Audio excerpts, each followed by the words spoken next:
আজকে তুই সারা রাত মোবাইলে কবিরা গুনাহ করার কারণে তোর চেহারার মধ্যে কোনো আলো নাই, কোনো আকর্ষণ নাই, কোনো নূর নাই, কোনো মায়া নাই। অথচ তোর বয়স মাত্র 25 থেকে 30। আল্লাহর কসম 40 বছরের আগে তোর চেহারার আকর্ষণ আর উজ্জ্বলতা কমবে না, কিন্তু 25 বছরে তোর চেহারার মধ্যে কেন উজ্জ্বলতা নাই, আকর্ষণ নাই, দেখলে কেন মায়া লাগে না? রাতের বেলা মোবাইলে কবিরা গুনাহ করেছো, কানের মধ্যে কানের তার লাগায় রাতের বেলা ঘুমাও। আজরাইল যদি আইসা হাজির হয়, আরে সেই যদি দেখে তোর গানের আওয়াজ কানের মধ্যে লাগানো, কি জবাব দিবি আল্লাহর আদালতে? মনে মনে ভাবছো আমরা হুজুরেরা পাগল হয়ে গেছি। হ্যাঁ, 2 জনারে পাগল বললে মানা যায়, কোটি কোটি কোটি আলেমকে তুমি কি এক পালায় বলবা? এটা মেনে নেওয়া যায় না। লক্ষ লক্ষ নবীদের একই আওয়াজ, মিথ্যা বাবার উপায় নাই। 1-2 জন বললে সন্দেহ করা যায়, লক্ষ লক্ষ সাহাবায়ে কেরাম মিথ্যা বলতে পারেন না, সবার একই আওয়াজ। লক্ষ কোটি কোটি উলামায়ে কেরামের একই আওয়াজ, আল্লাহর গোলামি করো, মদিনাওয়ালার আদর্শ মতো জীবনকে চালাও। ও যুবক, কয়দিন আর বাঁচবারে বাবা? মনের প্রশ্ন করো রে মন। আমার তোমার মতো যুবক জেনারেল লাইনে থাকিয়াও যদি নামাজ পড়ে, তুমি আমি কেন পারবো না? আসলে ব্যাপারটা কি জানোনি? আমার মাওলা তোমার উপরে বেজার, তোমার মা বাবার অভিশাপ তোমার কপালে লেগে আছে। কপাল পুরলে কিছুই করার নাই। আমি হাফিজুর রহমান কেন, মক্কা মদিনার ইমাম কেন, কপাল যদি পুড়ে যায়, স্বয়ং নবীজি বয়ান করলেও বেঈমানের কালেমা নসিব হয় না। আর আল্লাহ যদি কপালটা খুলিয়া দেয়, নবীকে জবাই করতে আসিয়াও কালেমা পড়ে। নাম কি? এর যুবক, এর নাম কপাল। কপাল যদি পুড়ে যায়, নবীজির বয়ানেও কালেমা নসিব হয় না। আর কপাল যদি মাওলায় খুলে দেয়, নবীকে জবাই করতে আসিয়াও কালেমা পড়ে, পৃথিবীর ইতিহাসে তার নাম উঠে যায় ওমরে ফারুক। কেমন বান্দা আল্লাহর! 27 বছরে নবীর হাতে কালেমা পড়েছেন হযরত ওমর। 39 জন মুসলমানের পরে 40-এর কোঠা পূরণ করলেন হযরত ওমর। তরবারি হাতে নিয়ে দাঁড়ায় গেলেন। মুহাম্মদের বিরুদ্ধে একটা কথা যদি বলতে চাও, কাউকে দরকার নাই, ওমরের তরবারির সামনে দাঁড়ায় যাও। এরে আমার কলিজার যুবক,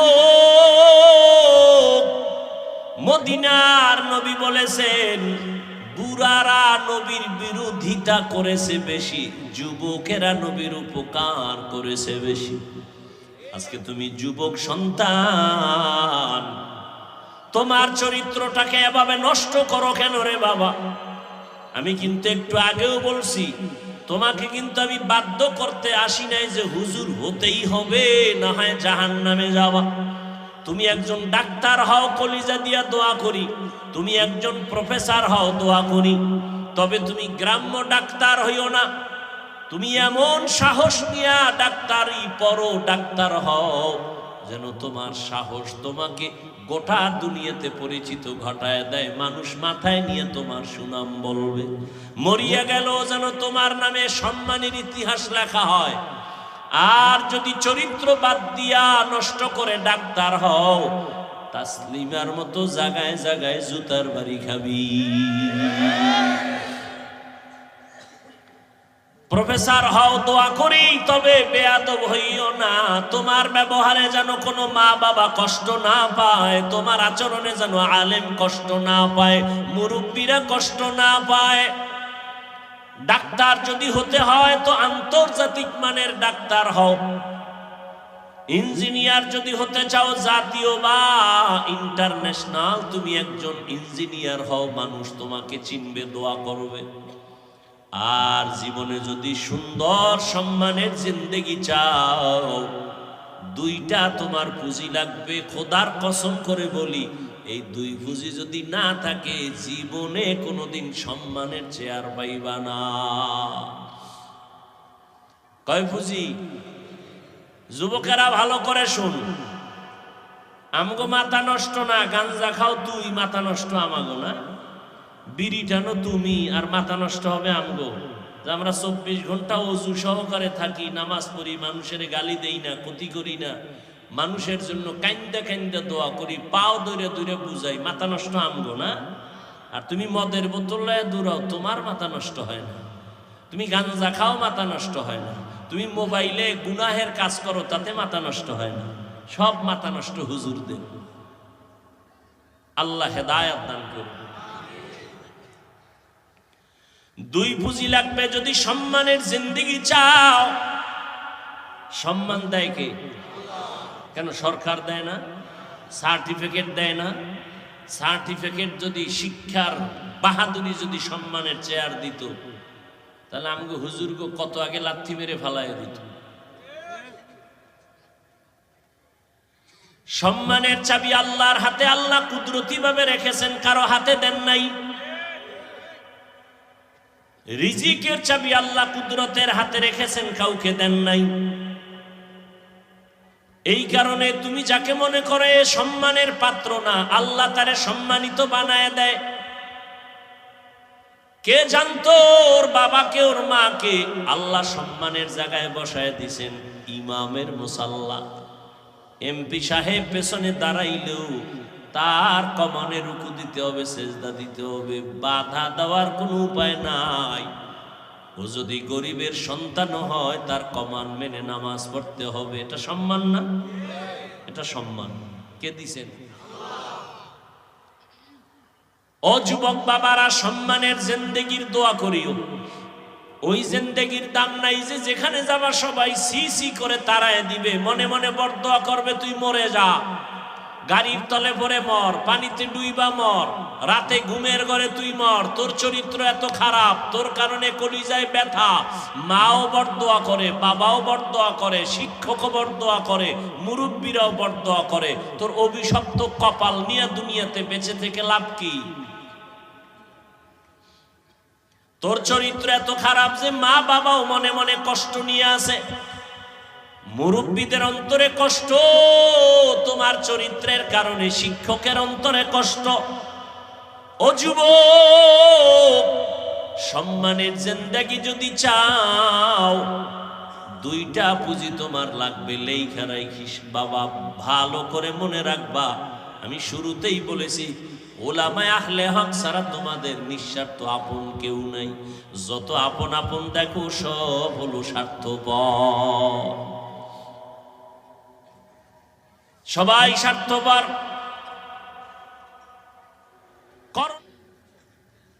আপনার চরিত্র খুব ভালো, কিন্তু আপনি চরম অসুস্থ, টিকবেন কোথাও চাকরিতে? কথা বলেন না কেন? টিকবেন কোন শিক্ষা প্রতিষ্ঠানে? কোথাও আপনার সম্মান পাবেন না।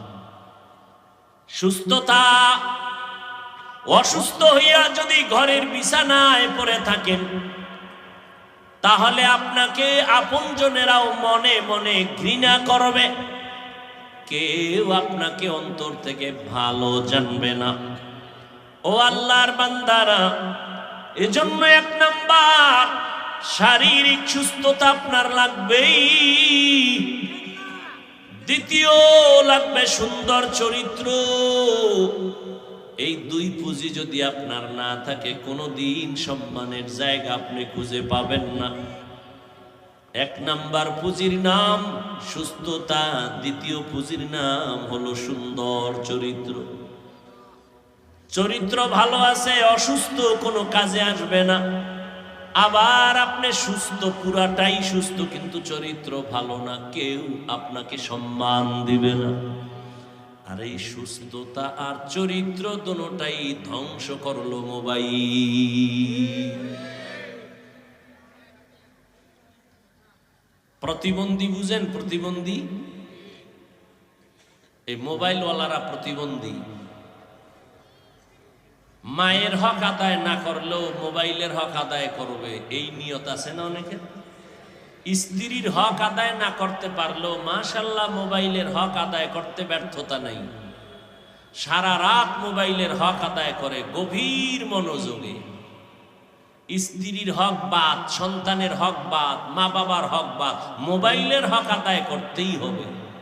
নিরিবিল পরিবেশ, দরজা জানালা বন্ধ, একাগ্র চিত্তে অধীর আগ্রহে মোবাইলের হক আদায় করে। এই রকম অধীর আগ্রহে একাগ্র চিত্তে মা বাবার হক, সন্তানের হক, স্ত্রীর হক আদায় করলে বিনা হিসাবে জান্নাত।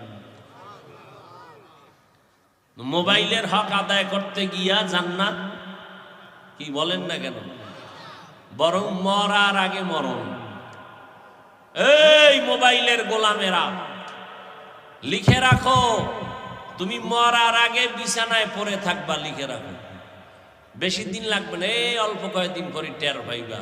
বিছনায় পইরা যাবা, চোখ থাকবে, পাওয়ার থাকবে না, কান থাকবে, পাওয়ার থাকবে না, হার্ট থাকবে, পাওয়ার থাকবে না। দেখো না সুস্থ মানুষ হঠাৎ করে কয় নাই, কেউ কয় হঠাৎ করে মন কয় হঠাৎ মরলো কেন, হঠাৎ এক রোগের জন্ম নিছে দুনিয়াতে নতুন।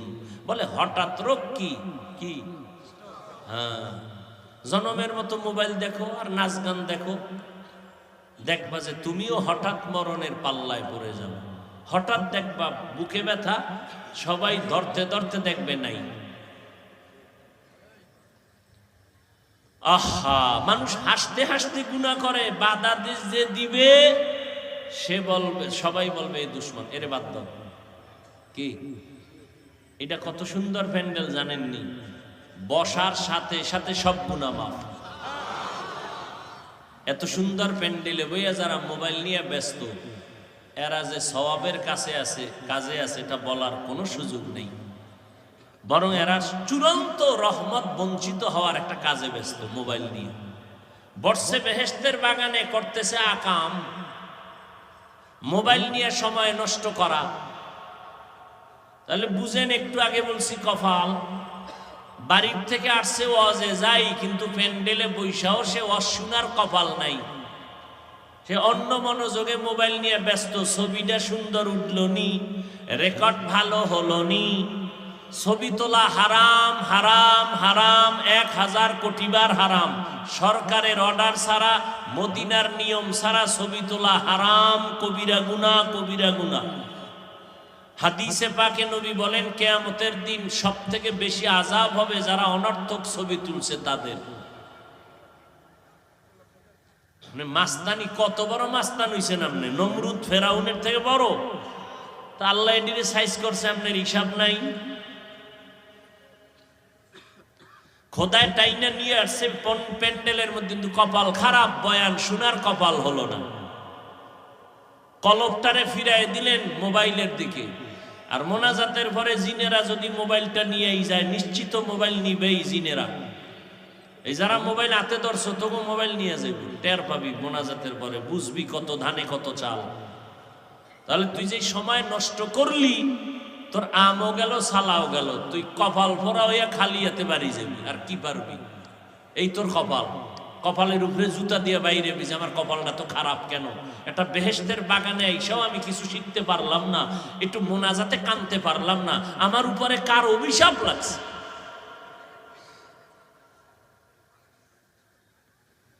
ও যুবক বাবারা, ও পর্দার আড়ালের আম্মা জান বোনেরা, এখনো সময় আছে, রমাজান আসতেছে, শাবান চলতেছে, তৈরি হয়ে যান। জীবনে অপরাধ কম করি নাই, আল্লাহ তওবার দরজা খুলে ডাকতেছে, না আয়, আমি তোর জীবনের গুনাহ মাফ করে দেব। ও আল্লাহ পাক তওবাকারীকে বড় মায়া করেন, পছন্দ করেন। কত বড় বড় বেঈমানকে আল্লাহ মাফ করে দিয়েছেন। এরে আল্লাহর বান্দা, এখনো সময় আছে, তওবার নিয়ত করে নাও। ও যুবক, আজকে মনে চাইলে তো আমিও তোমার মতো প্যান্ট শার্ট টাই লাগায় রাস্তায় ঘুরতে পারি, কেউ আমারে বাধা দিবে না। এই টুপি মাথায় দিলে মাথাটা গরম লাগে, তোমার থেকে কম বুঝি না রে বাবা। দাড়ির কারণে যৌবনের ভাব চলে যায়, তোমার থেকে কম বুঝি না। লম্বা জামাটা পরার কারণে শরীরটা গরম লাগে, আটকা লাগে, কম বুঝি না। এরপরেও কেন নামাজ ছাড়ি না, পর্দা করি, হালাল খাই। এই টুপিদারির কারণে, মদিনাওয়ালার আদর্শের কারণে আমাদের কত উলামায়ে কেরাম ফাঁসির মঞ্চে ঝুলছে, কত কষ্ট নিয়ে জমিন থেকে বিদায় হয়েছে। স্বয়ং আমার নবীর উপরে কত হামলা, যেই নবীর শরীর মোবারকে মশা মাছি পড়া হারাম, ওই নবীর শরীরের মধ্যে বেঈমানের বাচ্চাগুলো পাথর মারে, বৃষ্টির মতো রক্ত পড়ে গেছে। আমার মায়ার নবী এত কষ্ট করেছেন, সাহাবায়ে কেরাম জীবনটা বিসর্জন দিয়েছেন, জানার পরেও কেন এই লাইনটা ছাড়ি না?